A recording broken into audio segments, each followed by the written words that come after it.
Dans le contexte très chargé de la guerre au Moyen-Orient, deux nouvelles ont attiré mon attention et devraient intéresser tous les Africains, raison pour laquelle je fais cette vidéo en passant. D'une part, l'Estonie, la Finlande, la Lettonie, la Lituanie et la Pologne ont annoncé leur intention de se retirer de la Convention sur l'interdiction des mines antipersonnelles, invoquant des raisons sécuritaires posées par la Russie. D'autre part, des associations de la communauté touareg ont déposé un signalement contre les armées maliennes burkinabées à la Cour pénale internationale à La Haye.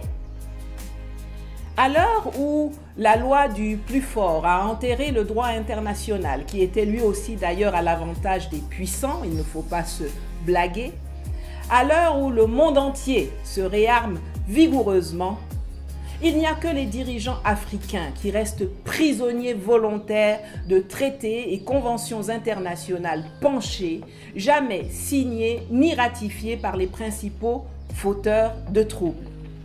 Prenons la Convention sur l'interdiction des mines antipersonnelles.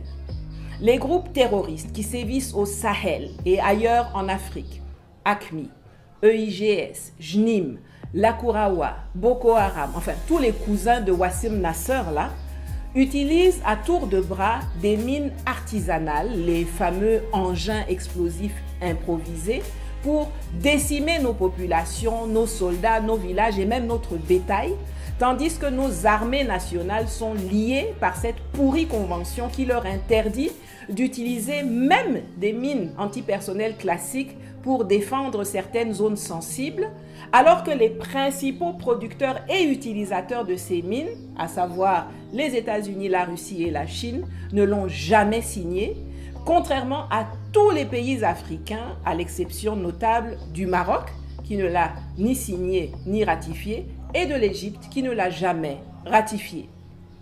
Nous sommes en guerre. Pas une guerre d'opinion, mais une guerre de survie, une guerre injuste, asymétrique, où nos ennemis, les groupes terroristes armés et les mercenaires étrangers financés par les Occidentaux, ne respectent aucune convention internationale, ni même les règles les plus élémentaires de l'humanité. Alors face à l'aggravation de la menace terroriste sur leurs territoires respectifs, les gouvernements du Mali, du Burkina et du Niger devraient eux aussi, à l'instar des Européens là-bas, se retirer de la Convention d'Ottawa interdisant l'usage des mines antipersonnelles. Cette convention, signée dans un contexte éloigné de nos réalités, ne nous protège pas, elle nous désarme. En interdisant à nos forces armées des moyens tactiques essentiels, elle crée une asymétrie mortelle. Pendant que nos ennemis posent des mines artisanales sur nos routes, dans nos villages, nos armées n'ont pas le droit de protéger nos frontières de manière efficace. On ne peut gagner aucune guerre avec une main attachée dans le dos. Le retrait auquel le Mali, le Niger et le Burkina doivent procéder n'est pas un rejet des principes humanitaires. C'est un acte de responsabilité, de dignité et de vie. C'est une décision de souveraineté, une décision pour protéger nos enfants, nos populations, nos ressources et nos territoires. Les règles écrites dans les salons occidentaux ne peuvent et ne doivent pas s'imposer à des peuples en guerre, surtout que les guerres sont toujours menées de façon assumée ou larvée par les dits occidentaux. Prenez le traité de non-prolifération de l'arme nucléaire et regardez la situation au Moyen-Orient depuis quelques jours.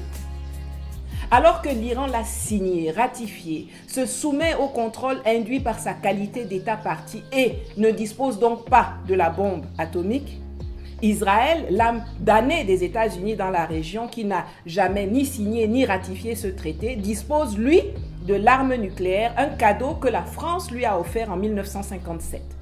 Et c'est ainsi qu'Israël occupe la Palestine, détruit Gaza, rase Rafah et il n'y a rien. Israël attaque le Liban et occupe son sud et il n'y a rien. Israël détruit la Syrie, installe un terroriste dans le fauteuil présidentiel et occupe la majeure partie de son territoire et il n'y a rien. Israël attaque le Yémen et il n'y a rien. Israël pousse les États-Unis à frapper et à occuper l'Irak et il n'y a rien. Et c'est ainsi que Netanyahou peut se lever un matin et balancer des bombes sur l'Iran après nous avoir bassinés depuis les années 90 avec le mythe selon lequel Téhéran serait en passe d'avoir l'arme nucléaire, et il n'y a rien. Celui qui a tout compris, c'est Kim Jong-un, que j'appelle affectueusement Poupouyou. Vous ne trouvez pas qu'il a une tête de Poupouyou? Qui a décidé de retirer la Corée du Nord de ce traité en 2003 pour aller tranquillement construire sa dissuasion nucléaire. Et de facto, personne ne vient l'emmerder. Parce que dans le monde actuel, c'est très simple. Si tu es faible, ils te détruisent sans sommation.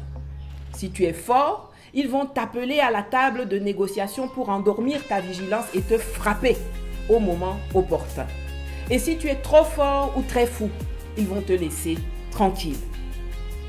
Ça fait déjà plusieurs années maintenant que j'appelle les pays africains à se retirer de la Cour pénale internationale, le bras judiciaire onusien de l'impérialisme occidental pour perdurer en Afrique, en Asie et partout où ils ont besoin d'être pour piller les ressources ou détruire leurs adversaires. Hélas, ils ne m'ont pas écouté. La manœuvre engagée auprès de la Haye est l'instrumentalisation de la protection des minorités ethniques que les Occidentaux ont établi comme levier géopolitique d'ingérence, de sanctions, de pression diplomatique et même d'intervention militaire depuis la guerre de Yougoslavie en 1999 pour diviser les peuples et morceler les territoires qu'ils convoitent ou qu'ils craignent.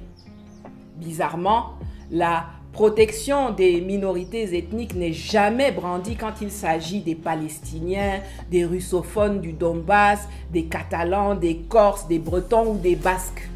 Bref, pour finir, je vais m'adresser directement au général Abdraman Tiani, au général Assimi Goïta et au capitaine Ibrahim Traoré. La plupart de ces traités ont été signés et ratifiés par d'autres personnes que vous, par vos devanciers, parfois même par ceux que vous avez chassés. Donc, on ne va pas vous le reprocher. Mais par contre, le fait de ne pas en sortir, le fait de ne pas se retirer du traité sur la non-prolifération des armes nucléaires, signé à Londres, Moscou et Washington en 1968, de la Convention d'Ottawa sur l'interdiction des mines antipersonnelles de 1997, du Statut de Rome de 1998, mais également de l'accord de Paris sur le climat de 2015 ou du traité sur la haute mer adopté à l'ONU en 2023, porté par Emmanuel Macron qui a réussi à le fourguer à nos pays avec son sommet de Nice la semaine passée, alors que c'est de nouveau quelque chose qui va nous nuire. Ça, c'est vous qui en portez la responsabilité. Je vous en prie, continuez de vous distinguer du troupeau de benets et de larbins qui squattent nos palais présidentiels avec pour seule vocation d'être les marionnettes de l'extérieur et sortez rapidement de ces pièges. Vous êtes des militaires et vous le savez autant sinon mieux que moi. Occasio tremenda est. Agir à contretemps, ce n'est pas agir. À trop attendre, on laisse passer sa chance. Merci.